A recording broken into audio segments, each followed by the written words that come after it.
The topics and opinions expressed in the following show are solely those of the hosts and their guests and not those of W4CY Radio, its employees, or affiliates. We make no recommendations or endorsements for radio show programs, services, or products mentioned on air or on our web. No liability, explicit or implied, shall be extended to W4CY Radio or its employees or affiliates. Any questions or comments should be directed to those show hosts. Thank you for choosing W4CY Radio. Welcome to the Ask the Expert show on W4CY Radio and Talk4 TV, where we bring you educational information from top local experts in the fields of legal, health, financial, and home improvement. Now sit back and listen to experts in family law, association law, hearing loss, business brokers, home care, along with many other topics. Now here are your hosts, Steve-O and Sophia. Hey, good afternoon, Houston. Welcome to another Ask the Expert show where we bring you the top experts in the field of legal, health, financial, and home improvement. This show today, first of all, I'm so glad it's 50 minutes long. It is so near to my heart because, well, I don't know if I can say I suffer with sleep apnea because I am on a CPAP machine, but I know what people go through who have sleep apnea. And, there's a lot of different clinics that we could have gotten to do this show. What's so great about the Sugarland ENT and Sleep Center is Dr. James Ludwig. He is an ear, nose, and throat doctor. It's sometimes we get in some of our other markets, a dentist who does appliances. But with Dr. Ludwig, there's so many ways that he can treat you for sleep apnea. So let's welcome.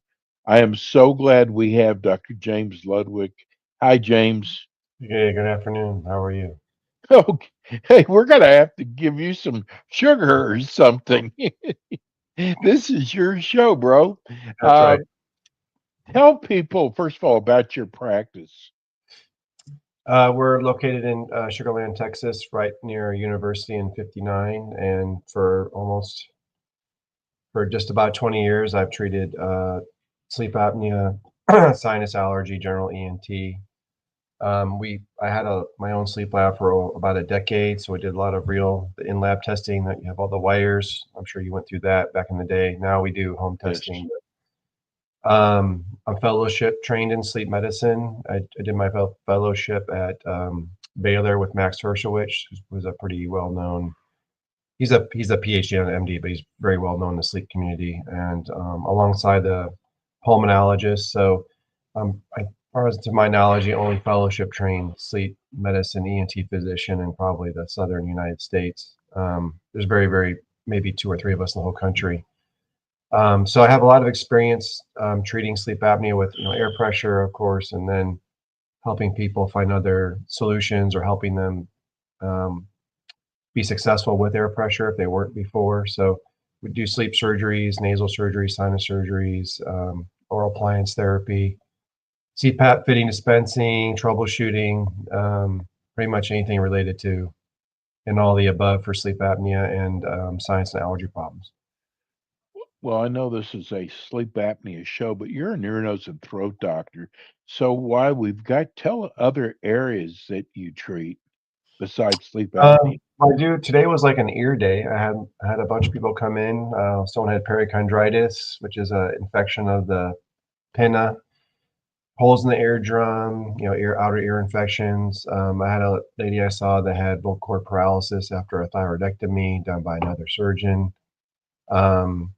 So swallowing problems. I saw a kid today who had prior tonsillectomy, and he had sore throat and a big swollen neck mass. It was a lymph node. He actually had adenitis, it's like tonsil tissue, but in the back of your nose. It's exact same tissue. And so he had a severe case of adenitis, and which is treated like tonsillitis. So it's amazing. ENT is a pretty cool field because there's a lot of things that we treat that are, hearing, a lot of your senses, smell, swallowing, speech,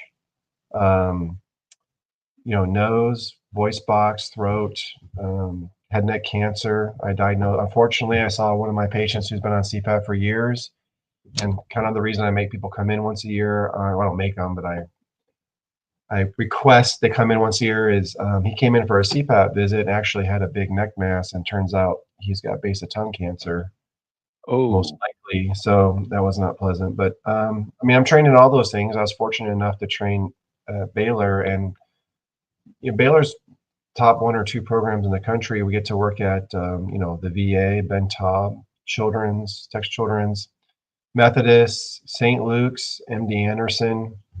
I mean, just the amount of patient diversity that we get there is just phenomenal. So, yeah, I do treat a lot of things. I just have a real special interest in just a ton of experience in sleep and sinus.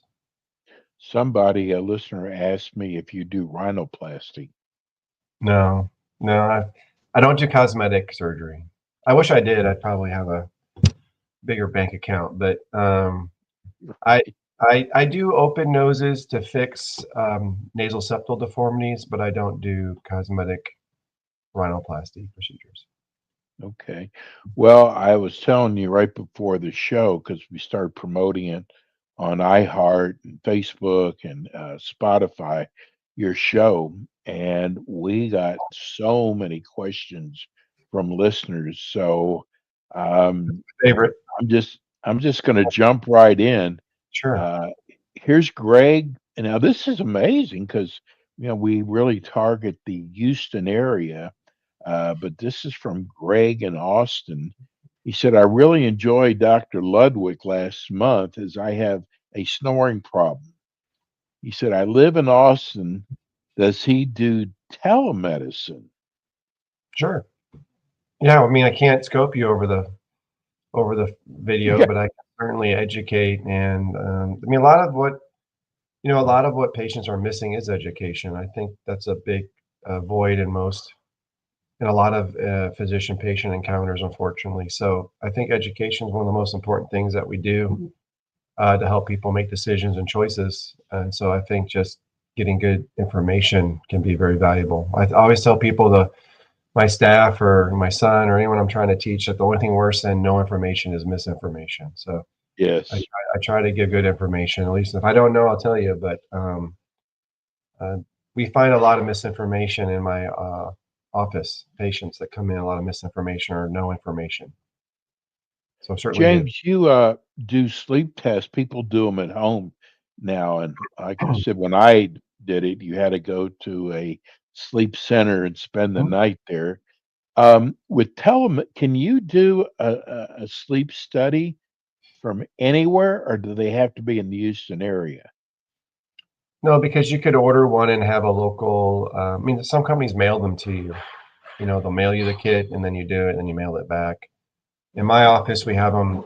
We have several of them. We hand. I mean, I want to make convenience part of the experience. So when I see a new patient or an undiagnosed patient or a patient that we need repeat information on, I just give it to them right there and then they bring it back and then we review it the very next day, which is really convenient. But you could, pardon me, you could get a test done anywhere and then review the results. You don't have to, come to my office to get a test. Okay. Um, Ricky and Friendswood, do you actually stop breathing if you have sleep apnea? So there's two. Well, when I teach patients about sleep apnea, I mean, one of the points I make to patients is not enough air is not enough air. It doesn't matter if it's not enough or none, because like a car engine, either it runs or it don't run. It's not some gas isn't enough gas. So when you are sleeping, you need a certain minimum amount of air to meet the oxygen demands of your body while you're asleep. So anything less than that minimum is a problem. And sleep apnea has three. When you do a sleep study, like especially the one that you did, Steve, the in lab, there's basically three things they count as far as breathing, as far as the umbrella of sleep disorder breathing. So one is apnea, and apnea is when you have less than 10% of the normal flow for at least 10 seconds. So these events, first of all, have to last 10 seconds. If they last 5 seconds or 6 seconds or 7 seconds, they're not counted, even if they're occurring. So you have to have and then for apnea, you don't have to have any oxygen desaturation. Your oxygen dropping is not a criteria. So if you just have a 90% or more cessation of airflow for 10 seconds, that's counted as a problem. And then the second type of airflow issue is called, I'm talking about obstructive sleep apnea only, is called a hypopnea, which comes from the word hypoventilation, which means not enough. So hypopnea is a 50% reduction for 10 seconds with a desaturation. So that's why we measure your oxygen while you're doing a sleep study. Whatever test you do, a watch pad or the home test kit or in-lab oxygen sensing is one of the things you're measuring. So if you have a 50% reduction of flow and a desaturation, then that's called hypopnea, and it's 3%. And then there's a third number called a RERA is the acronym, and RERA stands for respiratory effort related arousal, or backwards, it's an arousal from sleep caused by a increase in effort of respiration. So your brain's coming out of sleep or it's being interrupted because of the effort required to get the air you need. And then a RERA is when your oxygen isn't dropping 3%, maybe it drops 2% points or 1 percentage point, but you're having a reduction of flow, and that reduction of flow and the increase in effort is causing you to have to come out of sleep. So then that arouses your sleep. So basically, a RERA, a hypopnea, and an apnea, you would add up all those events, and then you would divide by the amount of time that you were observed while you're asleep. And then that would give you a mathematical simple average. So let's just say you were in the bed, you were asleep for 8 hours, and they counted 80 of those things, add them all up 80 times that you had those events over the 8 hours, then your average would be 10 per hour. And that's how that number 10 is how we communicate from one person to another. It's kind of, just a way to try to communicate to another individual how quote unquote bad or not bad you are. But like anything, when you have a lot of analog information and you try to boil it down into a single number, you lose a lot of resolution, right? It's like having 1 pixel for a photo instead of having a million pixels for a photo. So, and the reason I bring that up is that when people obstruct, there can be extrinsic and intrinsic factors that can either make it worse or better. And for simplicity, let's just say, like, for example, some people, when they're not on their back, they breathe a lot better than when they're on their back. And a lot of people will say, oh, I never sleep on my back. I don't like sleep on my back. And they think, it's a chicken and the egg phenomenon. Do you not sleep on your back because you can't breathe on your back? And so even though you're unconscious, you unconsciously kick yourself over? Or do you not sleep on your back because it hurts because you have back problems or whatever? So you can have what's called positional sleep apnea. So imagine you do a sleep study and you spend 90% of the time on your side, and then you spend just 10% on your back, and then, oh, you don't have sleep apnea, even though you feel bad. Your doctor's like, oh, you don't have sleep apnea, or at least clinically significant, because they diluted down the whole time on your back with 90% of the time on your side. So I make sure that patients always get a significant amount of observational time. I want them to sleep on their back and on their side when they're being tested so that we can figure out if there is a difference. Yes. Yeah, because what if you slept on your side all night and then now you're quote unquote negative, but really you have it, but you miss it. So, and then some people, I talked about intrinsic factors. So intrinsic factors is like, are you a drinker? Do you drink at night, or do you do sedatives at night? Sedatives are going to make your sleep deeper, which makes you more relaxed, which makes the ability to have obstructions easier, and then it'll make those obstructions longer, because the way that you fix an obstruction is you come out of sleep. So if you're had 2 or 3 drinks before you went to bed, then it's going to be harder for you to have an arousal to fix that obstruction. So it's going to exacerbate sleep apnea, and then there are patients who have what's called REM-related sleep apnea, which is where sleep is divided into 2 main stages: dream and non-dream sleep. People often confuse dream sleep with deep sleep. Deep sleep is not dream sleep. People think you don't get dream sleep when you have sleep apnea. People think you don't get REM sleep or dream sleep or deep sleep when you don't have sleep apnea, but you get both of those. And so some people, it's kind of cool, actually. It's kind of amazing. Only obstruct their airway when they're dreaming. And the reason that would happen is because when we dream, our muscles are completely paralyzed. The only muscles that have any tone in your body when you're in dream, there's three muscles. It's a middle ear muscle, it's your ocular muscle, so you can move your eyeballs, and it's your diaphragm. Outside of those three muscle groups, your leg, your abdominal muscles, your biceps, everything else is zero muscle tone. If you put an EMG electrode in those muscles, there'll be no electrical activity whatsoever. So Wow. they, Never knew that. yeah, only the human body, right?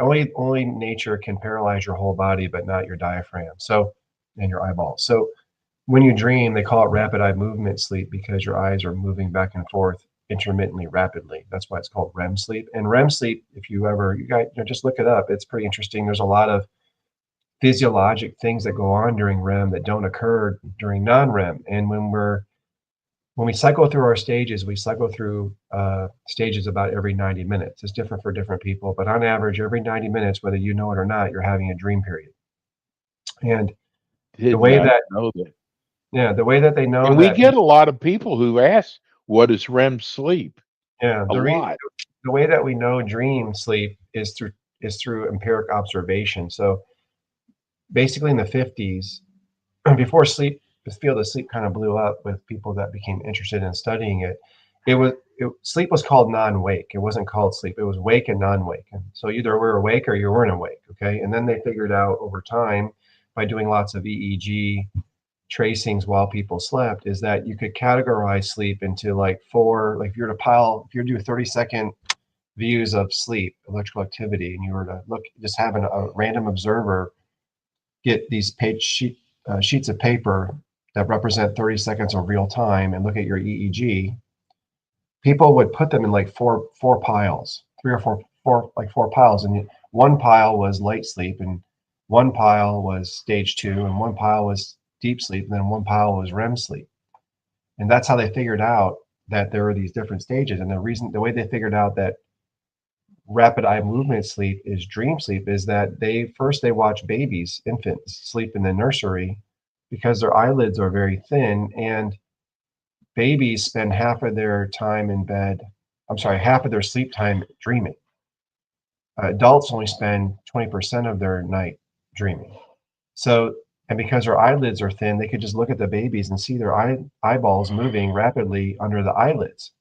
Wow. So then what they did is they brought adults into the laboratory and they had the adults sleep. And then when they saw the eyes moving, they woke them up. And then they would ask them, what are you doing? And the patients would say they're dreaming. And that's how they figured out that rapid eye movement sleep was dream sleep. Because how else would you know? There isn't like you can just see it. You can't see a dream, right? And then so there are a lot of other things like you lose thermal regulation in dream sleep. That's why you can wake up freezing because you don't have any thermal regulation when you're dreaming. And there's a bunch of other, in fact, your brainwave activity when you're dreaming is just as active as when you're awake. If you put the EEG of a patient dreaming, and that's the only thing you can see is the EEG, and you put an EEG of an awake person, they look the same. You can't tell by the EEG they're asleep. The only way you know they're asleep is you need the eye movement channel to see their eyeballs moving back and forth rapidly, and you need the muscle tone channel to see that they have no muscle tone, because if you're awake, you would have muscle tone. Right. So yeah, dream sleep's a whole other animal. And some people, when they're dreaming and they lose this muscle tone, and breathing is more regular in dream. There's a lot of things that make dream special, but they lose their airway when they're dreaming, and so they'll only have sleep apnea events when they're dreaming. And the reason I'm spending time explaining this to you is because I just told you that dream sleep only makes up about a fifth of your night. Okay. So let's pretend you're one of those patients who only has sleep apnea events when you're dreaming. And the reason sleep apnea events make you feel bad is because you have to interrupt your sleep to restore your airway patency. Then if you do like a home test, which can't tell which stage of sleep you're in, it just knows if you're breathing or not breathing. Okay. And then it comes back with some low number, like, 8 per hour or 10 per hour, which is still clinically significant. But, I have people have 80 per hour or 70 per hour or 60 per hour. What could be happening is that when you're dreaming, you could be having a ton of them per hour, like 50 an hour, or 40 an hour, or 30 per hour while you're dreaming. And then when you come out of dream, it's like a switch, and then you start breathing normally. So what happens is that fragmented sleep gets diluted. The severity is masked by the time you're not dreaming.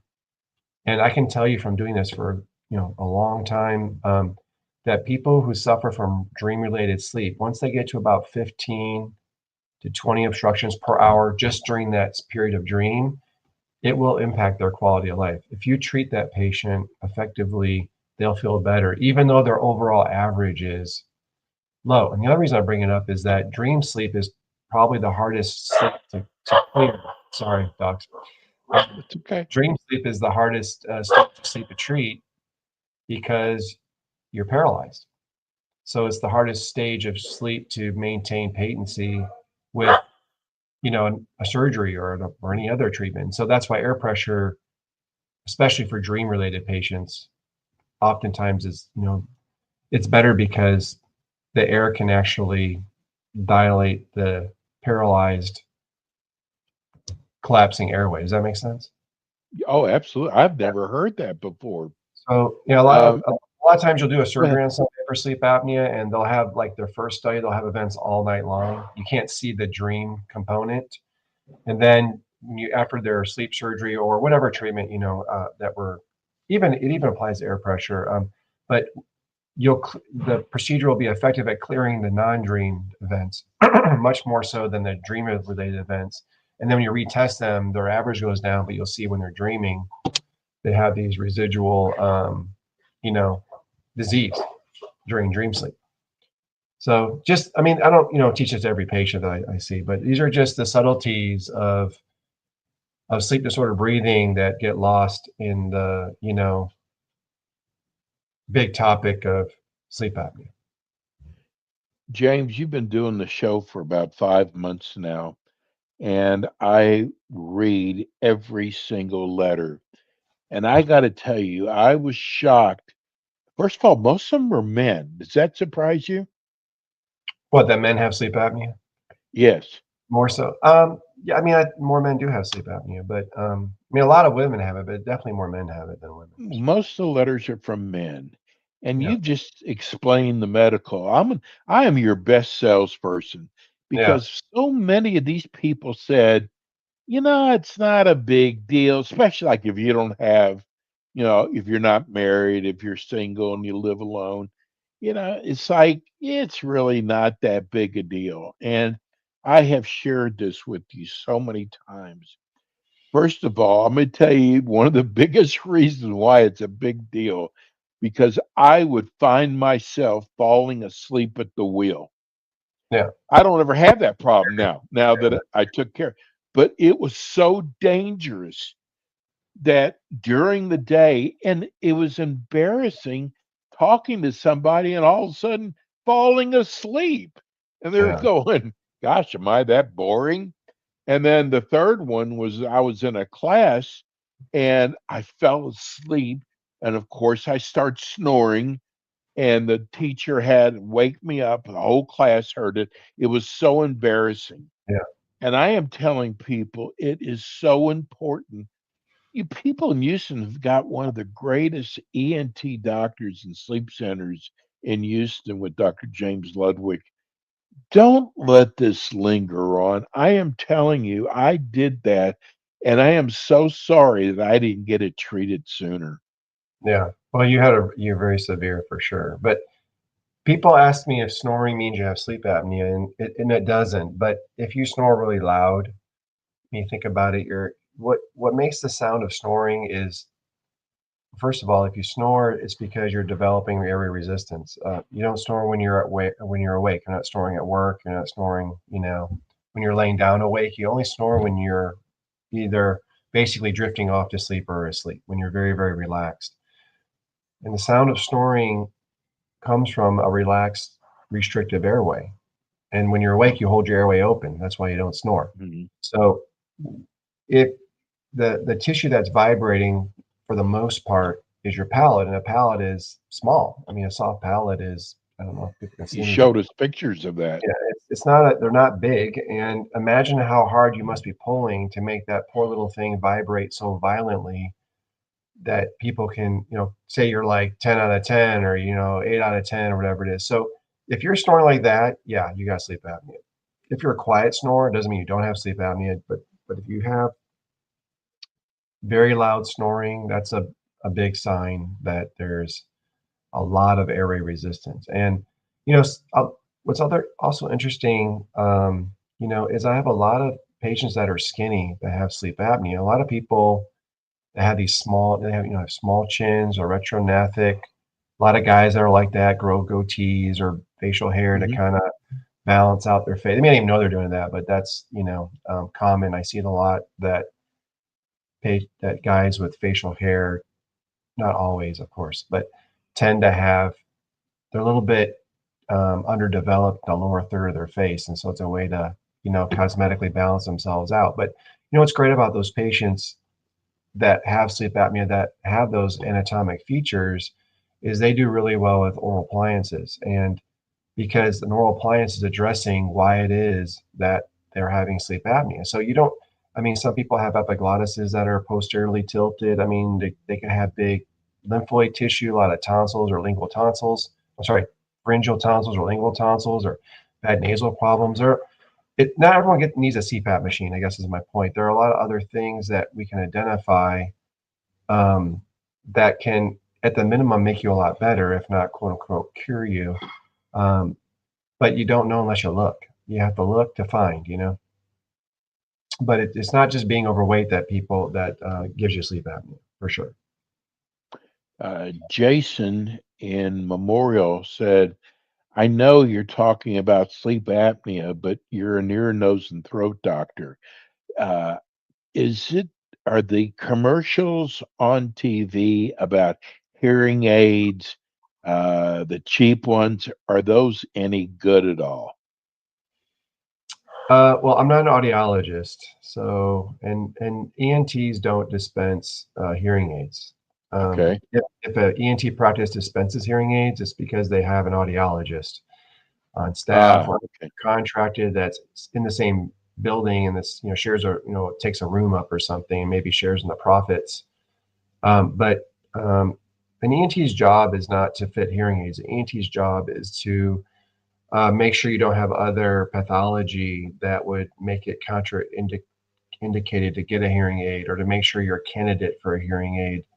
But knowing is the Siemens hearing aid better than the Audion hearing aid better than I don't know. Okay. I don't fit them, and no ENT does. We're not even trained during residency on.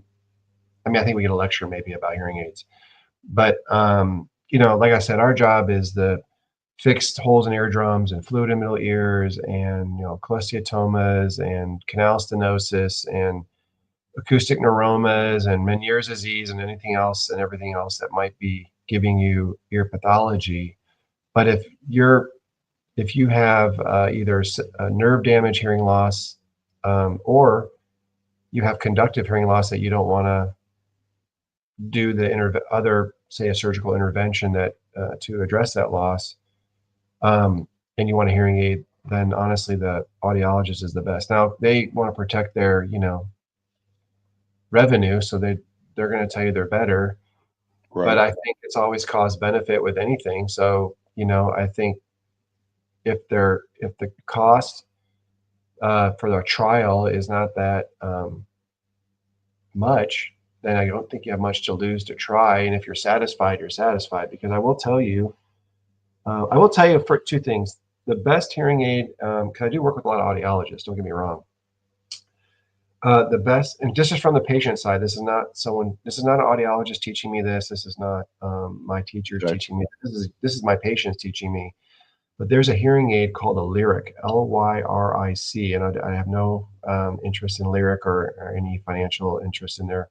But I will tell you that I had this audiologist that dispensed this hearing aid, and what's cool about it is it's like a small piece of foam, and inside the foam is the hearing aid, and they slip it in your ear canal, so it's about 2 millimeters from your eardrum, so you can't even see it anywhere. And you leave it in; it's like a disposable contact. You leave it in for a month.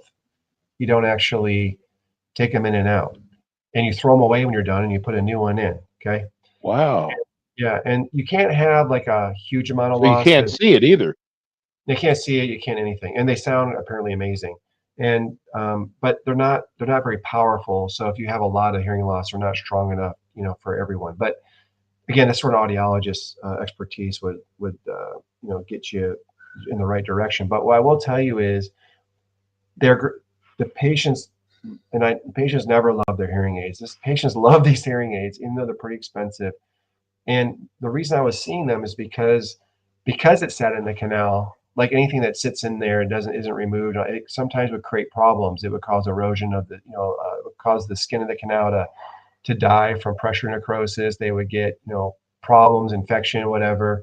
And sometimes I have to tell them they can't wear them anymore, and they would be the most upset patients that they couldn't get a lyric again because of some unfortunate complication of their ear canal from the device. And even people who had complications still love the damn thing. So I have a good friend of mine who's about 15 years older than me he's a lawyer, and he's a very busy lawyer who wears hearing aids. And I can just tell you that hearing aids are right below CPAP machines as far as people Oh, don't want to deal with them. It's I'm like surprised at that. yeah, people will deal with glasses and contacts and stuff, but man, I tell you that again, it's just a lot of it is just the public perception, I guess, of hearing aids. But they are a lot more work. They're a lot more work. You have to change the batteries all the time, like every 2 or 3 days and whatnot. So getting a set of hearing aids is really, I think it's more of a investment and a thought process than a CPAP machine. Hearing aids can cost you 5 or 6 thousand for a pair. A CPAP machine will cost you, even if you paid cash for it, $1,000 or $1,200. So, a CPAP machine saves your life, and the hearing Yes, aid doesn't. So, that's I true. mean, yeah. So, yeah, it's a personal decision, but long answer to short question is no, I don't. Other than that, what I've told you, know too much more about hearing aids. Here's a cool question, James. I saw where you're an ear, nose, and throat doctor. I'm so glad there's a show like this on. Have you seen any side effects from COVID in the throat area? No, the only side effect that's related to my specialty that I've seen is anosmia, which is a loss of smell. I have seen patients who have a lot of other complaints purportedly from COVID, but I don't know of any throat com- She said throat she has a pathology. she developed a lump in her throat and she wanted to know if it could be from the injection.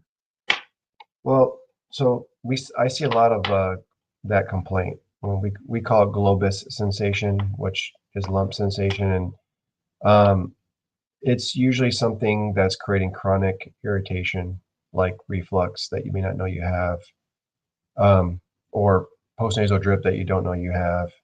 You'd be shocked how many people like come to my office, Steve, and tell me they have no nasal congestion, and then I look in their nose and it looks like a train wreck. I mean, you would Oh be my just gosh. shocked the number of people that don't know they have bad nasal pathology, and it's just like sleep apnea. It's honestly like any other chronic pathology where you have it so long you don't even know you have it.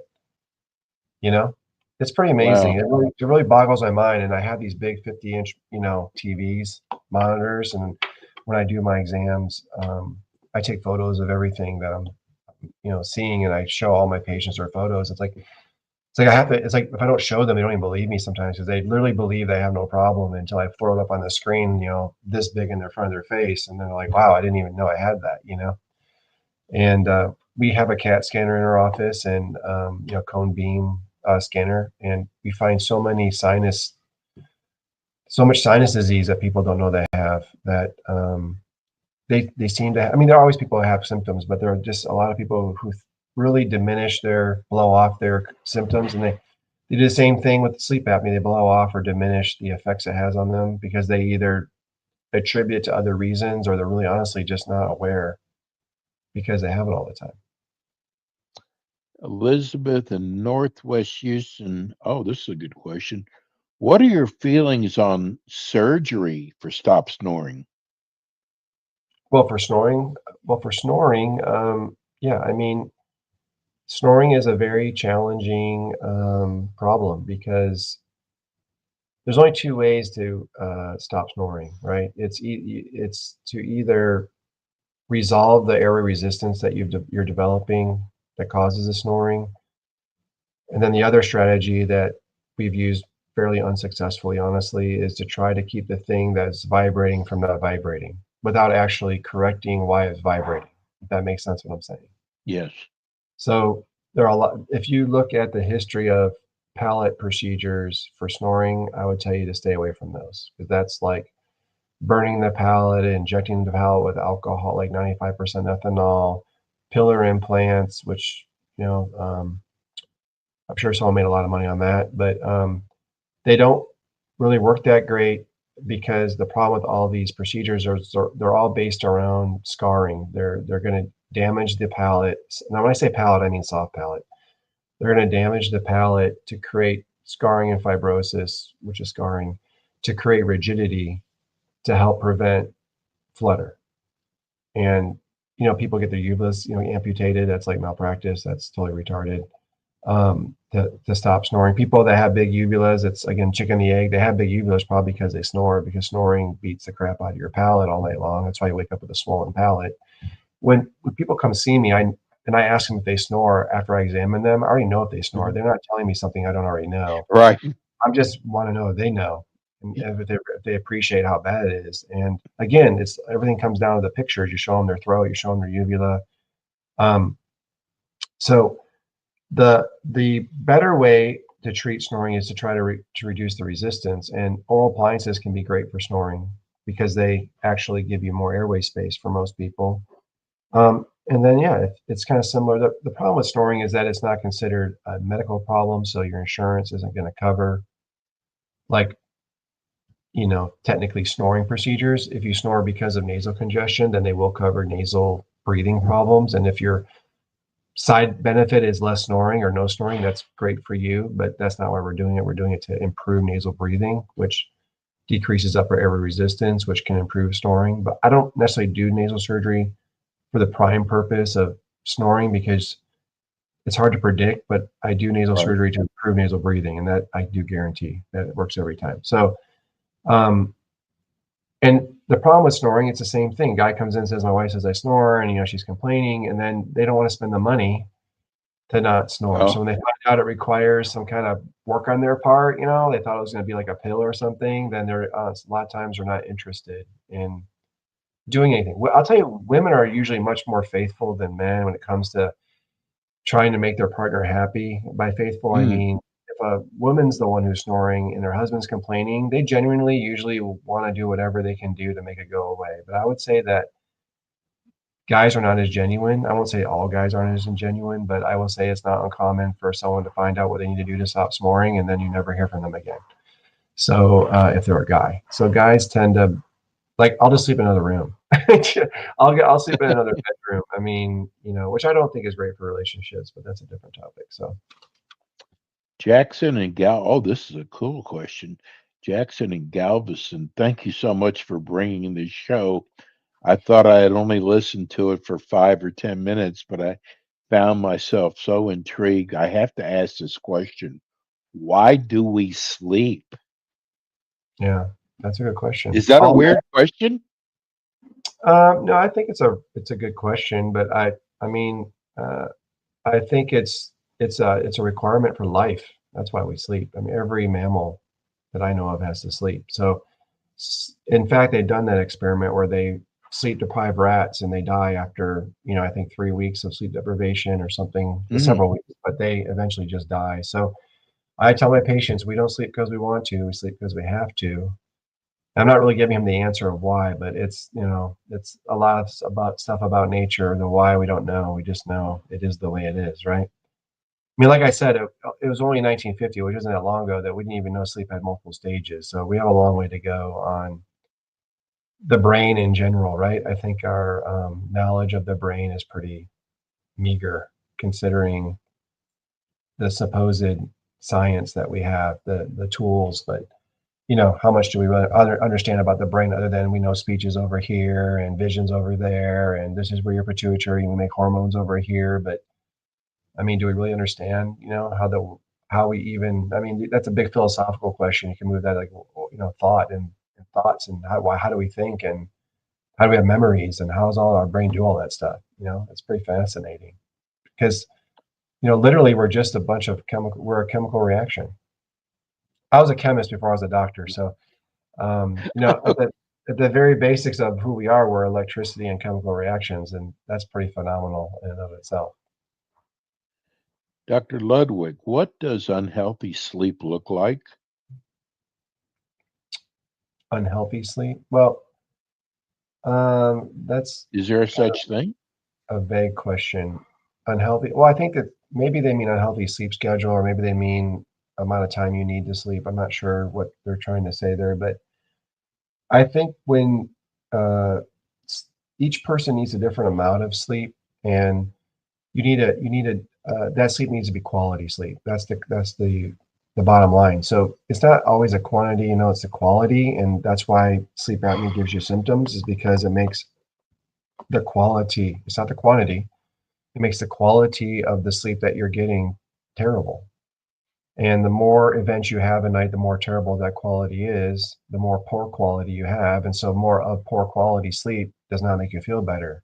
So napping when you have untreated sleep apnea doesn't make you feel better because the sleep is broken. So most people I think most people would define good sleep as, they go to bed they fall asleep fairly quickly, 15, 20 minutes. And then they have a nice major sleep period. By major sleep period, I mean what it sounds like. The majority of the night they're asleep. And then they want to wake up to like an alarm clock. I mean, that would be probably most people's dream, is you close your eyes and then you open your eyes, it's the next day. I mean, I think that if you do that, you're like, wow, I had a great night's sleep. I think anyone would call that a great night's sleep. What you don't want is waking up to pee 3 or 4 times a night, and waking up for hours or half hours at night and staring at the wall or ceiling. I think those are, we call that insomnia. And undiagnosed sleep apnea will give you a lot of those. It gives you sleep maintenance insomnia. It makes your sleep feel like insomnia because it's always being interrupted. You'll pee several times a night. It's a very common symptom, especially for men, to wake up and pee 3 or 4 times a night. But they don't have a urination problem or a frequency problem during the day.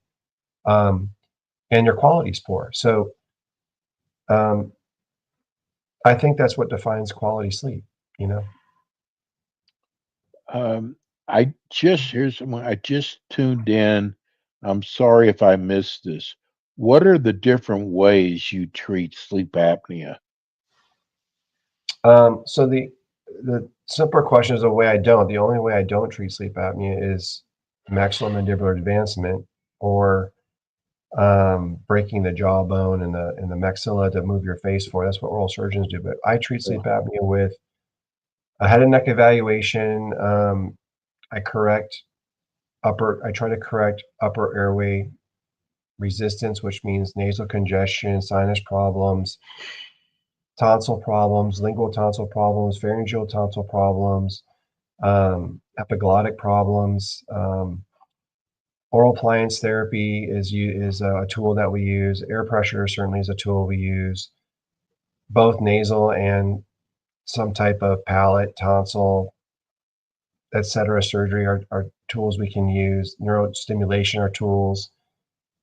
The problem isn't oftentimes the tools. The problem a lot of times is the willingness to have those tools be used. So, you may not want to do some of the tools that are use some of the tools that are available. You don't want to have a surgery, for example. You're afraid of surgery. You don't want to recover from it, or you don't like the fact that if we do surgery, there's no guarantee of the exact benefit you're going to get. There's a benefit. I can't put a number on the benefit before I do it, which I understand that, at least for throat surgery. That's what makes sleep so challenging, and that's why it's important that you do a lot of it, that you do a lot of training and a lot of experience, because it is a very challenging field. And the proof of the matter is that there are all the people who know they have it who don't treat it. That's the proof right there of how challenging sleep apnea is the fact that we know millions of people are walking around with untreated sleep apnea, and a lot of these patients have chosen to do nothing because they don't like the options they've been given. And they probably haven't been given all the options. Or realistically, they probably don't even know most of the options that exist. Would you say that's a fair statement? Yeah. and I'm trying to get as many of these questions in as I can. We've only got about 3 minutes. What can be done to get insurance to cover my treatments? Well, that comes with going to a doctor who understands the requirements to get insurance to cover the treatments. Oh, So most insurance, well, it takes it takes a, this is a whole, I mean, that's a whole show, Steve. We should do a show on insurance. I mean, no, I'm being, yeah, I think we talked about that because I got a lot of questions. People were like you upset. How I come think the next insurance? show, we just do an insurance show because Yeah. understanding healthcare, I mean, that's like a 4-year degree. Um, like insurance does cover sleep treatments. It covers appliance therapy. It covers air pressure therapy. It covers surgeries. It covers nasal surgeries, throat surgeries. It's most of these guidelines are published by Blue Cross, Aetna, United, Cigna. I mean, they're published. So it's just making sure that the right boxes are checked and you have somebody who knows how to present the information properly to the carrier. But the sleep apnea is a medical problem. No one disputes that. It's not a diagnosis that's in dispute. It's not a condition that's in dispute that needs treatment. So if you can't use air pressure, they will cover other things because they have to cover medically necessary treatments. And sleep apnea is it is a uncontested medical problem. It just is. It's a heart problem. It's a cardiovascular problem. It's a quality of life problem. So it is covered. To be black Okay. and white about it. What? Uh, when I had my sleep test, there was must have been like 15 or 20 wires hooked up to me. What is it like It now? was more than that. Is it the same way? It was more than that, Steve. They probably had 20 wires just for your EEG. Yeah, like I was saying, it depends who does your test. There's Mhm. a ring out there. There's a watch out there that does it. I don't mean a watch like an Apple Watch. I mean there's a watch pat test. There's a then we use a kind of a 3 cent. We have like a 5 sensor test. It has a nasal cannula, oxygen sensor, chest belt, whatever. But all those home tests I mean, they're gonna find it if you have it for the most part, and they're all good screening tools. We're running your phone number and your website on YouTube, but most of our people listen to it on iHeart and Spotify. Give everybody how they can reach your office. Yeah, I think the most convenient way is it's really easy to remember. It's sugarlandent.com. So I'm in Sugarland and it's sugarlandent.com. So that's pretty straightforward. Of course, you can call us at 281-556-1102, but you can make an appointment or request an appointment online. And a lot of the treatments I talked about are all on my website. I think my website's pretty easy to navigate, straight to the point, very informative. James will be back again with us next month. I bet you we'll be doing an insurance show. Mm. James, we can't thank, I'm so glad we have you, especially for someone who suffers through or used to suffer through sleep apnea. We'll see you again next month. Yes, sir. Have a great day. And I'll get that name over to you too. Yeah, thank you. Bye-bye. Thanks so much. That's Dr. James Ludwig. He is an amazing ENT doctor. He's with us every month. That's it for us today. We'll be back again with you next week with more Ask the Experts. Thanks for tuning in today to the Ask the Expert show on W4CY Radio and Talk4 TV. Tune in next week and every week to hear more from our experts on personal injury, insurance, air condition repairs, estate planning, Medicare, and many other topics in the areas of legal, health, financial, and home improvement. See you next week.